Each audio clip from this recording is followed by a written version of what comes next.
Firstly, allow us to warmly introduce the Minister of Arts and Culture to introduce our keynote speaker this evening. Please offer him a roaring round of applause, specifically from the back, Minister Nathi Mthethwa.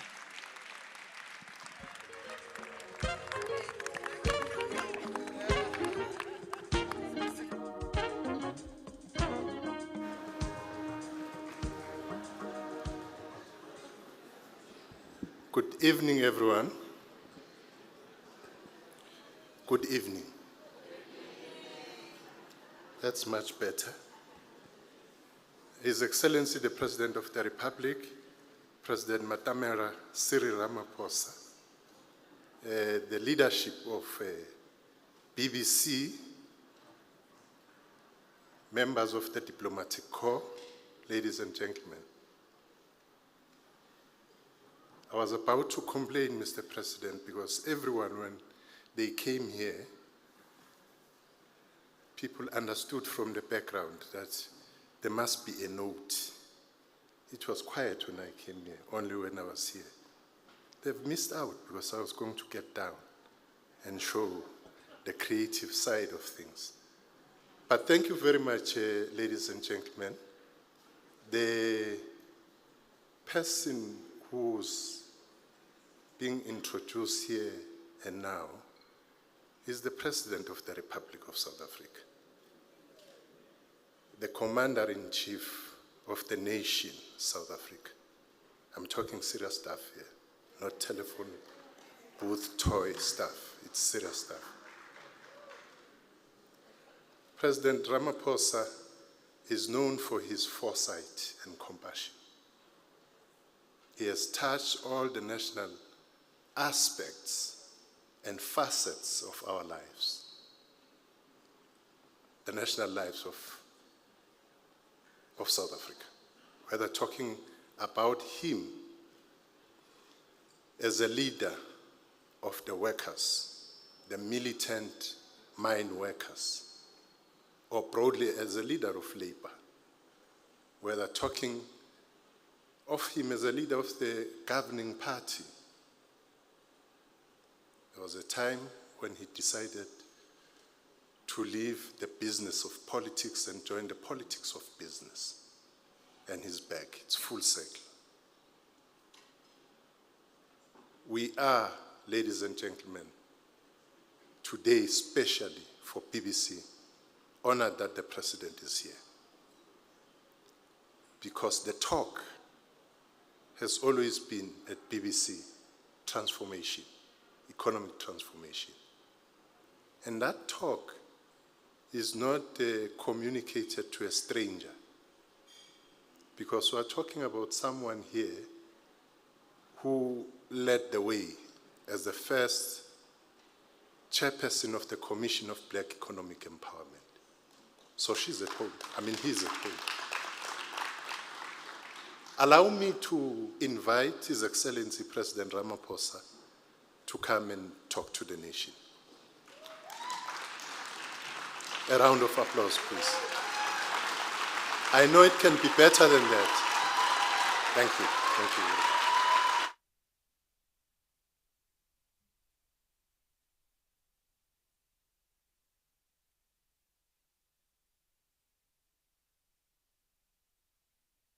Let's be seated, please.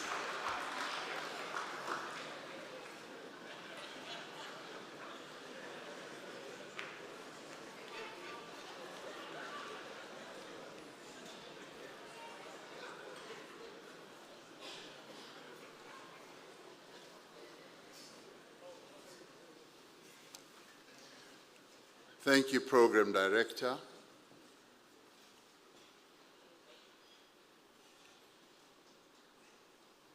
The leadership of the Black Business Council, Your Excellencies, ambassadors, and high commissioners who are here. And I heard there was a lot of excitement when the ambassador of Venezuela, Cuba, and Russia were mentioned.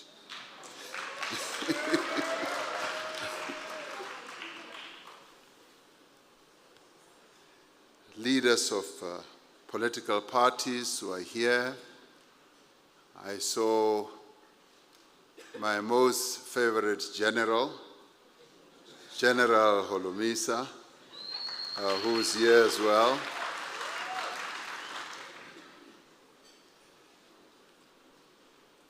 I used to be his Secretary General.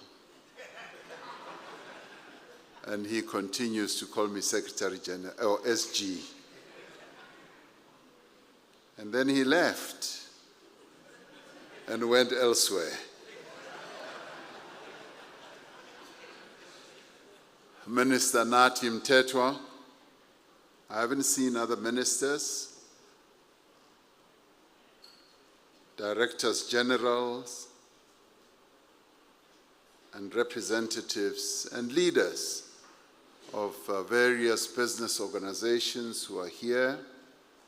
I saw some as I entered.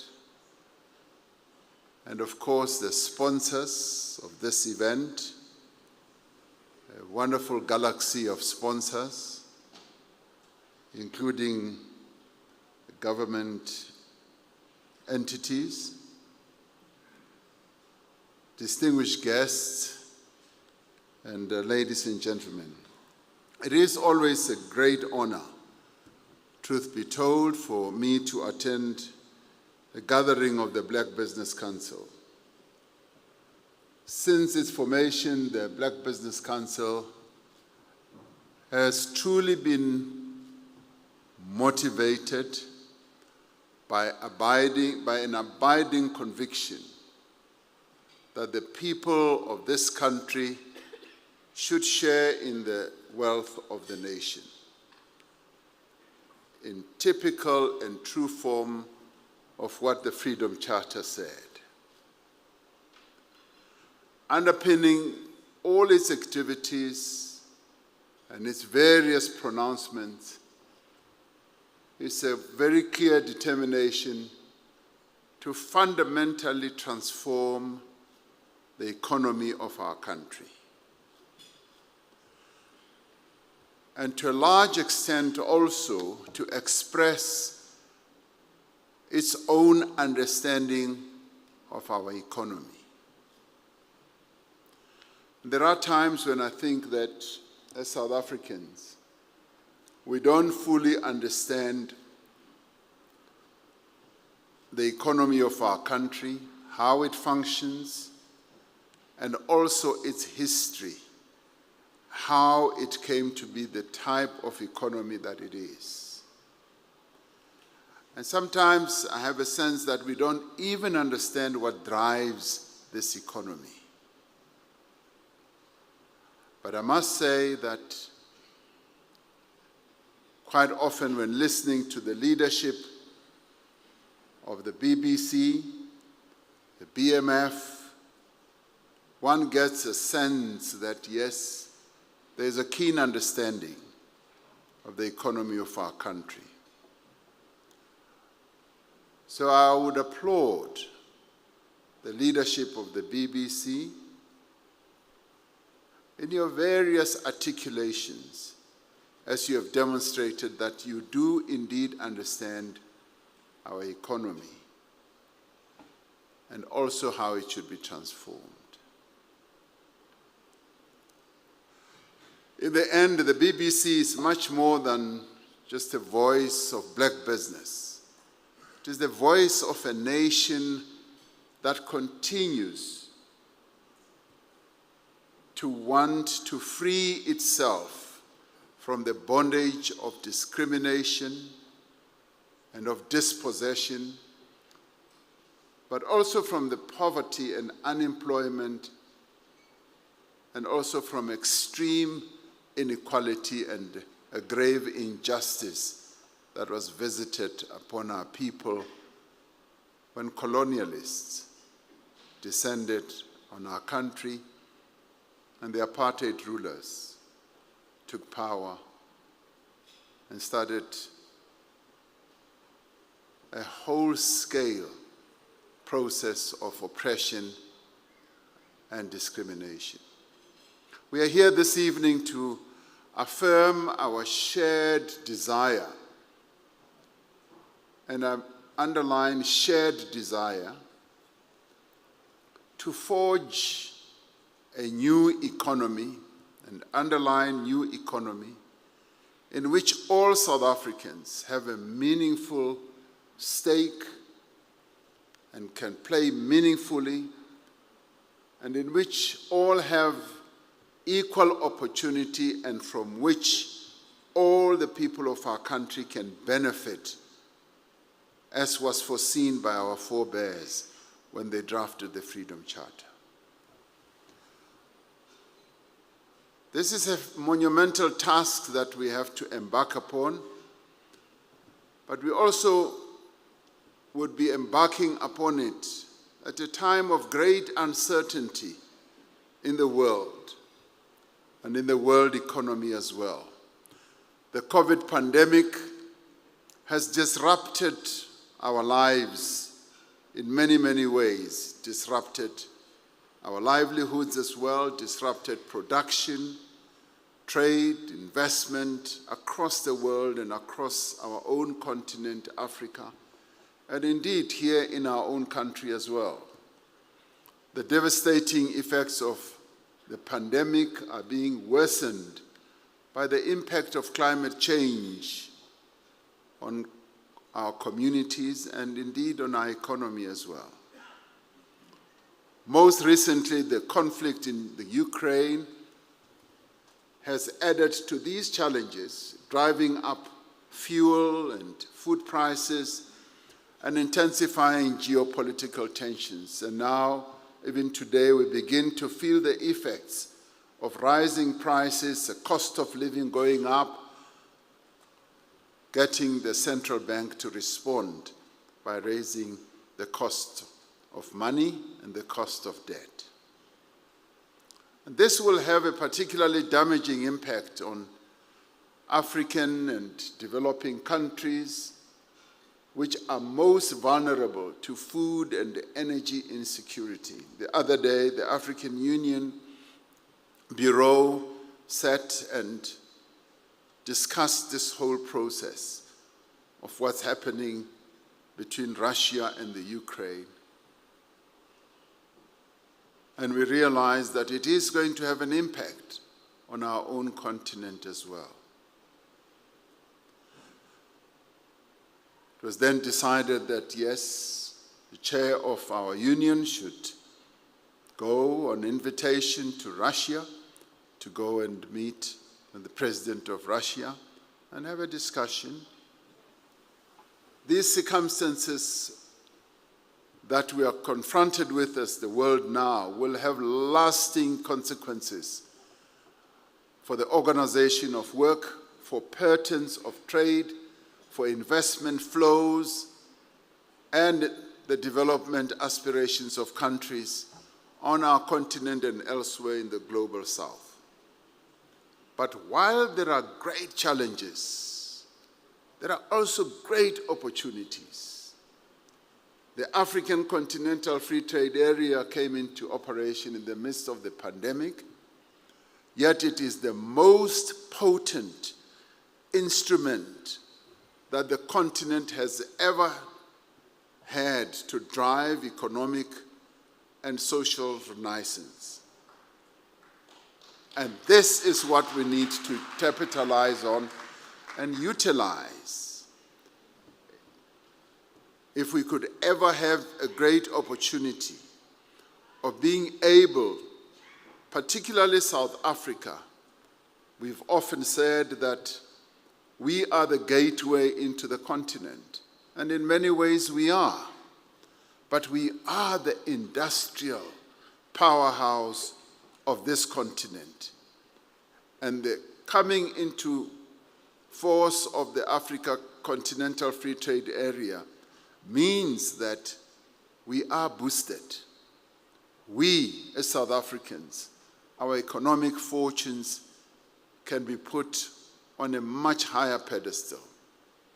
Because it has the potential, if we seize the opportunity, to foster industrialization, and we have been deindustrializing. And this is where, if we fully understand our economy and what has been happening to our economy over a number of years. Since the financial crisis of 2008, this economy has been growing at a very paltry level. We hit 5% or so around 2005, 6, and 7, and when we were hit by that financial crisis, it was downhill. And that's exactly where we have been. We've been seeking to create jobs on an ongoing basis. We've barely been creating 300,000 jobs a year. And the job entrants, those who get into the job market, have been coming in at 500,000, 750,000 every year. And no wonder we have such a high unemployment rate today. It's largely because of the structure of our economy and that we've been deindustrializing over the various years. And if we have a keen understanding of how our economy functions and we put our heads together, then we can begin to turn the tide around. Now, the AFCTA gives us an opportunity, yes, to capitalize on the infrastructure needs, not only of our country, but of the continent. The intra-Africa trade that must ensue following our entry into the AFCTA gives us a leg up, as they say, because new industries can be spawned, new opportunities come to the fore. Africa's response to COVID-19 pandemic has demonstrated what can be achieved when African countries work together towards the achievement of a common goal. Initiatives like the Africa Medicines Supplies Platform, which we set up. When COVID hit us as a continent, we started scouring around the world for masks, which we didn't make, for these sprays, what do we call them? Sanitizer, which we didn't make. The PPEs. Now, let me tell you about the strength of collaboration. Because during this period of COVID, we proved that integration on our continent can work, and collaboration can be a powerful weapon. So COVID hits, 1.3 billion people on our continent don't have easy access to masks. We don't have easy access to sanitizers, and we started running around. Now, we as South Africa had just been elected to become chair of the AU. We had just been elected, and we had set a clear program that we want the empowerment of women, we want this, we want that. Those were our programs. COVID comes, and we had to ditch all that and focus just on COVID. And we realized that the continent does not have easy access to PPEs. We mobilized the entire continent and said, we need to set up what we called the Africa Medical Supplies Platform. Because as countries, wherever we went to buy masks, to buy sanitizers, the prices kept going up and up and up. You'd go to Europe, you would go to China, you would go to Japan, the prices kept going up. And we said the only great weapon we've got is to work together, to collaborate, and we set up a medicine supply platform. A young African young woman in Senegal helped to set up the IT platform or the software platform don't know what the actual terms are, but she set up the platform which enabled us to now go around the world and say, we have set up this platform and we are now going to procure collectively as Africa for masks, for sanitizers and all that. And we phoned some of the leading countries.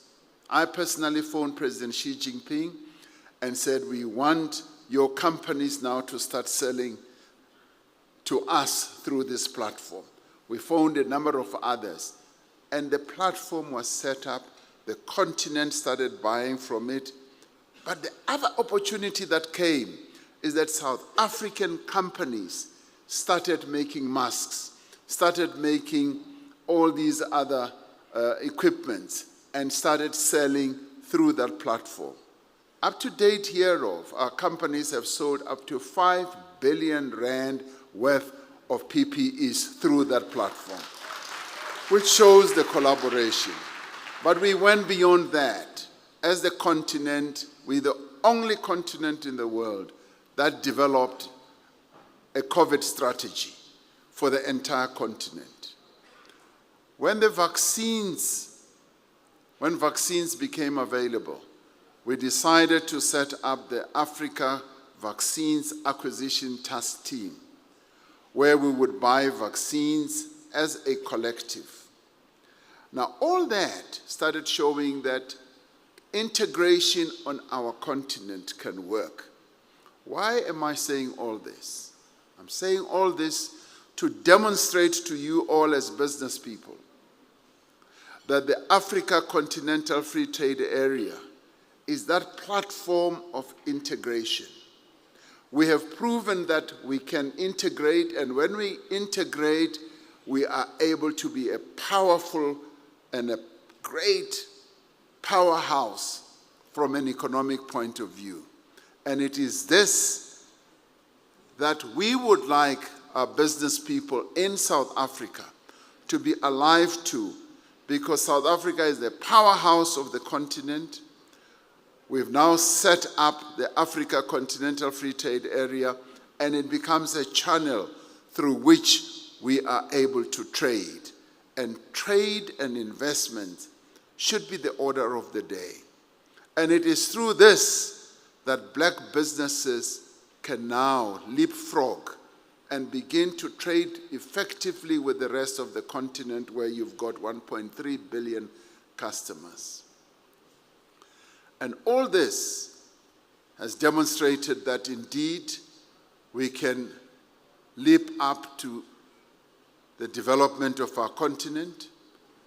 We can also move to manufacturing our vaccines, which is exactly what we've done, we've started doing, and we can demonstrate our capabilities.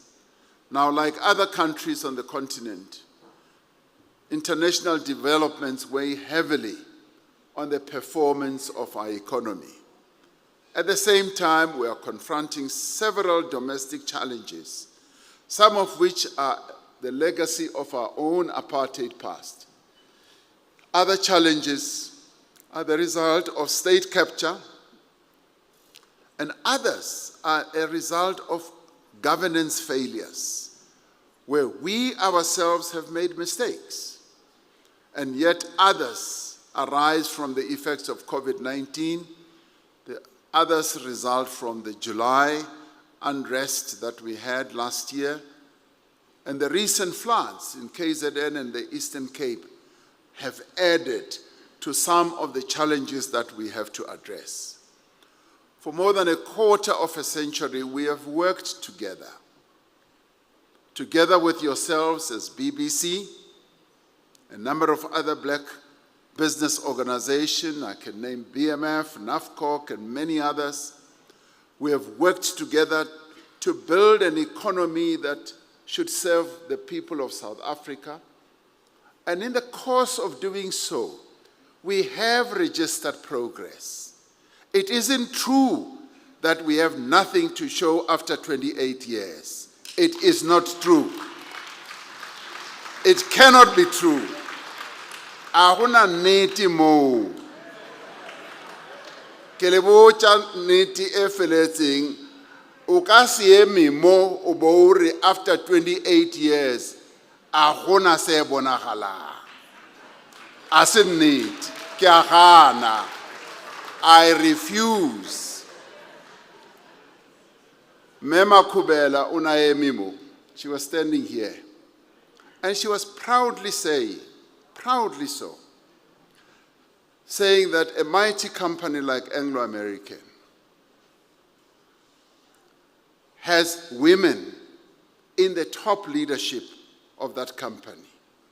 From the chairperson, yeah, Anglo-American in South Africa is a woman. The person who is leading the iron ore extraction, the biggest in the whole country, is a woman. And a black woman, and an African woman for that matter. I promise you, okay, let me come to the other one. Platinum is being led by a woman, white woman, because our democracy has also empowered the white women of our country who were also oppressed. It is also empowering the black women and African women in our country. That was never envisaged. Ke rile Oppenheimer mo a robetseng teng, o na sa nagane gore company ya gagwe e tla ba le batho ba basadi who are leading it. And you can therefore not stand here and say there's nothing to show. A gona nnete moo. You could also not stand here and say we have nothing to show. Today, 28 million, almost 30 million South Africans who would have been relegated to poverty, abject poverty, today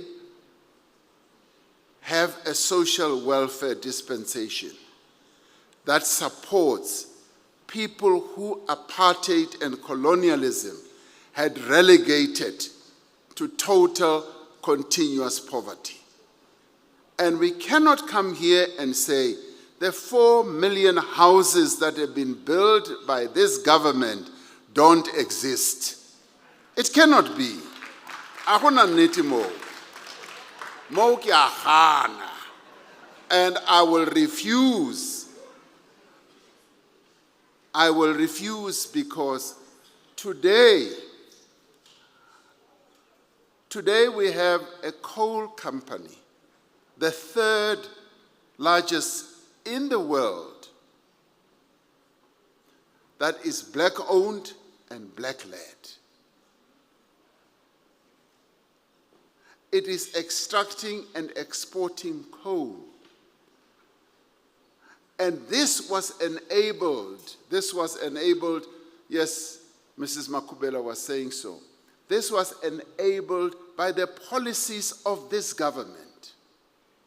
This government has enabled that to be the case. Of course, we want many more, but we cannot stand here and say we have nothing to show. Today, our universities, the majority of children who are in our universities, even the so-called white universities, previous white universities, Wits, Pretoria, UCT, Stellenbosch, you name them. The majority of young people who are there are black children. So you cannot come and stand here and say, we have nothing to show. We have a lot to show, because that is the transformation that has ensued. We have expanded access to skills. We have expanded access to opportunities by black people. Black people today have greater opportunities. We have used instruments like the preferential procurement employment equity, and broad-based black economic empowerment to begin to correct the huge distortions in our economy. Yes, I was the chairman of the Black Economic Empowerment Commission. And when we crafted that report, we envisaged that we should ensure that black people do gain entry into the economy. And then we started looking at varieties of levels, the equity part, the management part, and the procurement, and so forth. Now, all these things are happening. Now, when one stands here and says the cup is empty, it is not true. You rather say the cup is half full. You can't come and stand here, Ubori, hey, kapi empty, ahona nixi mo kapung eo. When you yourself have been enabled, you must get to where you are by this very government.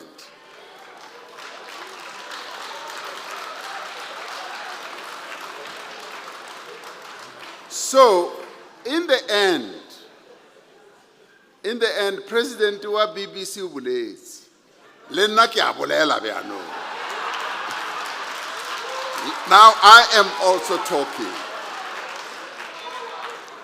Now, once we've both spoken,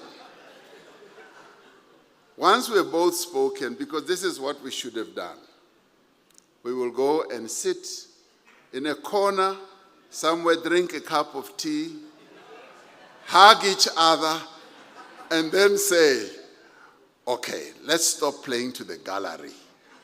Let's deal with the real issues.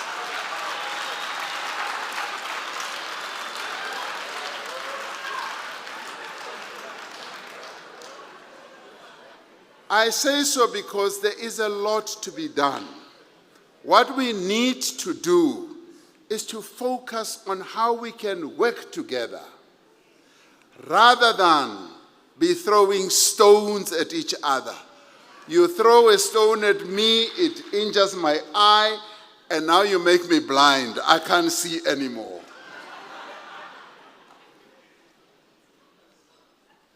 So, President wa BBC uri no, I must go home. Kita sepela le yena e gae.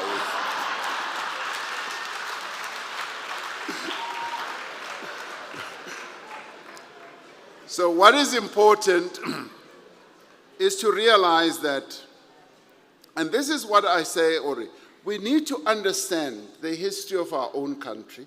We also need to understand the moment that we are in. And I'll touch on some of those issues about the moment that we are in and the challenges that this moment where our country is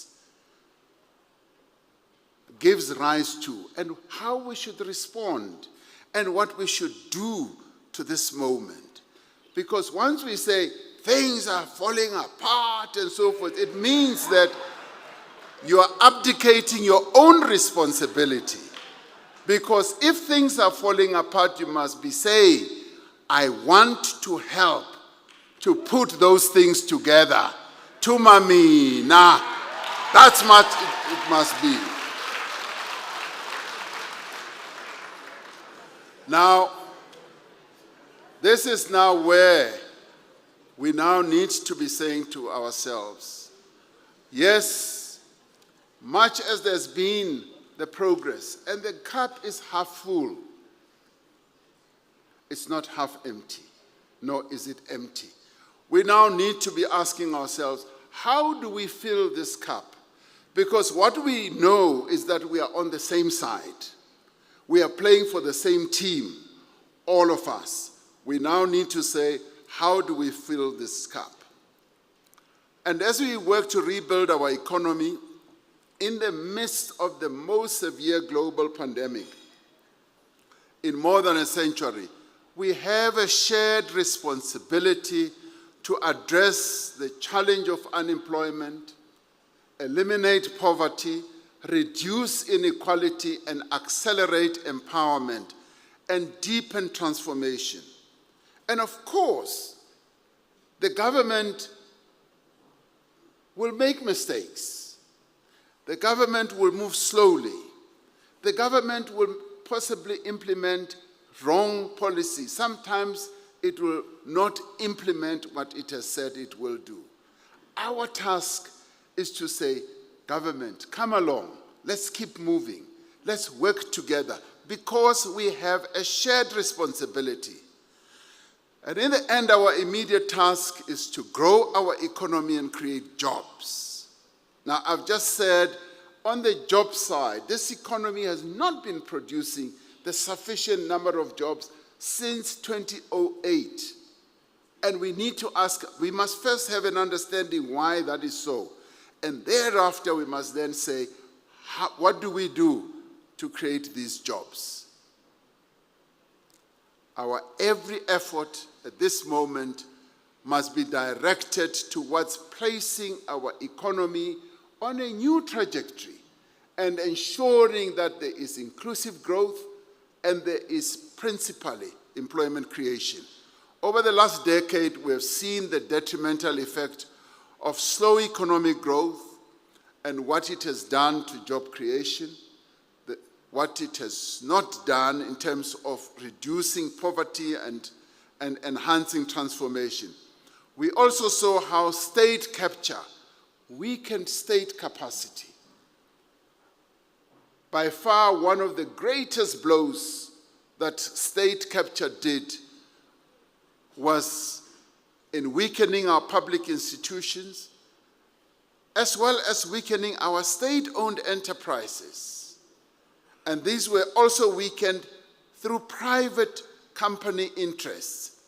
Billions were looted from state entities, and the capacity of the state was steadily eroded, and in some cases even destroyed.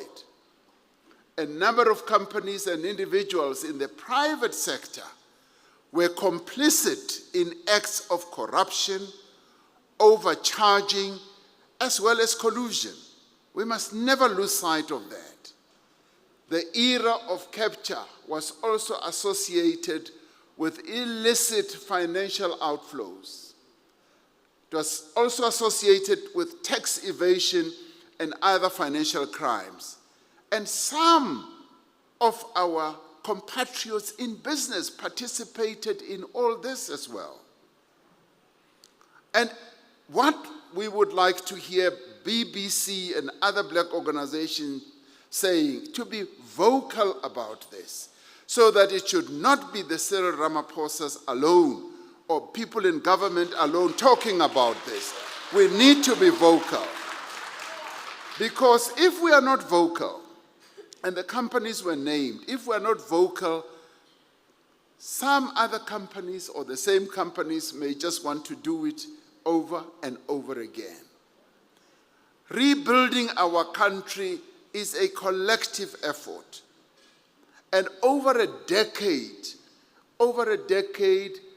our economy was bludgeoned, our state-owned enterprises were bludgeoned, and state capacity, inside the government itself, we were bludgeoned and weakened over this period.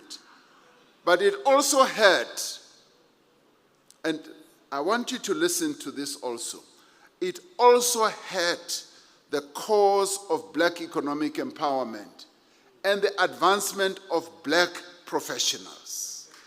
That's what it did. Because some of our black professionals saw short-term interest and went in with the flow. And only much later did they realize that they were being sucked into a process that was corrupt, that was weakening black economic empowerment, and that was also weakening the state. And in doing so, there was further impoverishment of the whole process of black economic empowerment. We need to ensure that the actions of those who were involved in all those things, do not further undermine black economic empowerment or hold transformation back. We must not allow a climate where empowerment is viewed with suspicion, where it is harder for black-owned businesses, for instance, to go and raise finance or struggle to transact with the government. We must resist the calls. We must refuse those calls, the calls to abandon our transformative economic policies and to defer the task of broad-based economic empowerment. Now, more than at any other time in our history, we need to undertake the task of empowerment with greater intensity and with greater purpose in the face of resistance and those who use a new weapon. Now, the new weapon that is being used is the courts of law. We call it lawfare. They are waging war against transformation. They are waging war against progress for black people. Now, collectively, we must sit down rather than throw stones at one another. We must sit down and say, President, ministers, this is the way, the war that is being waged against us. How do we counter this? Rather than stand here on public platforms and attack the very entity that you want to help you. How do you do that? Now, black economic empowerment needs a business environment in which companies can grow and thrive, where they can find new markets, develop new products, and employ more people. It is therefore quite significant. And you know, where we say nothing has changed in 28 years, listen to this. Now, I call an investment conference every year in our effort to raise this 1.2 trillion rand. Yeah?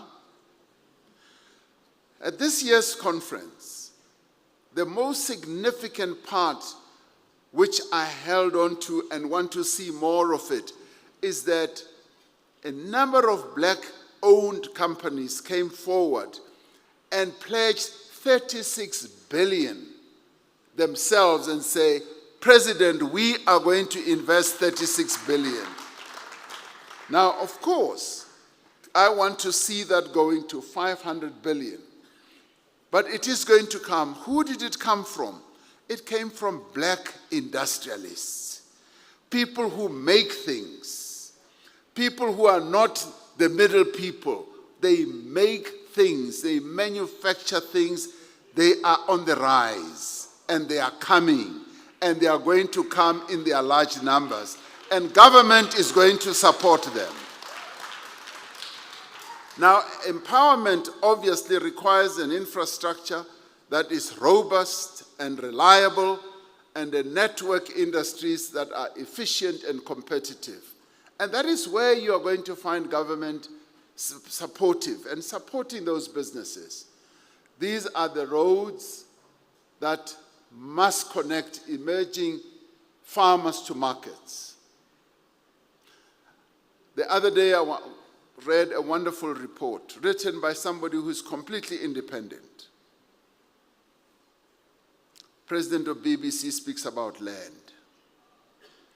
And this person says, just in the 1 year past, the year of COVID, government introduced a program that has benefited 10,000 farmers. And he says, we went and researched it. We saw it for ourselves. Government gave them vouchers. And they took those vouchers, they went and bought seeds, fertilizers, implements. And he writes that that has freed up 294,000 hectares of land. Black people are farming. Black people are producing food. And this year we are going to do 200 approach. That should be approached rather than, yes, no, we are going to tell you truth to power. You are not a bystander. You are a fellow traveler. You must come into the scrum and work with us.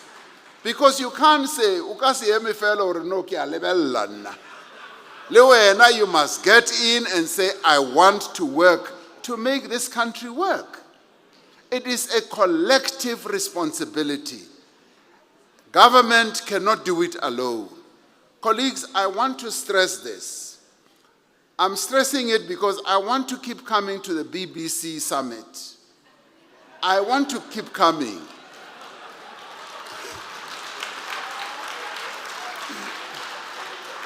So I get a president who will say, is going to tell the truth. He used some wonderful fancy words. No, that's exactly what I'm doing. So in the end, because this is a collective process, we must all get involved in making sure that we change and transform this country. Where we find that things are not moving ahead as satisfactorily as they should, we must make every effort ourselves to make sure that it happens. Now, we are in the process of doing a whole range of things, be it electricity, be it promoting black industrialists, be it access to broadband, be it helping startups and so forth. Now, through the Vulindlela operation in government, we are working on structural reforms. And some of those structural reforms are meant to enhance the growth and development of black business. And these include policy reforms that will improve efficiencies in a number of places, in a number of sectors of our economy. And we are working to revitalize the various areas, be it rail infrastructure and all that. And all these things are areas that are receiving priority, be it in the water sector, be it in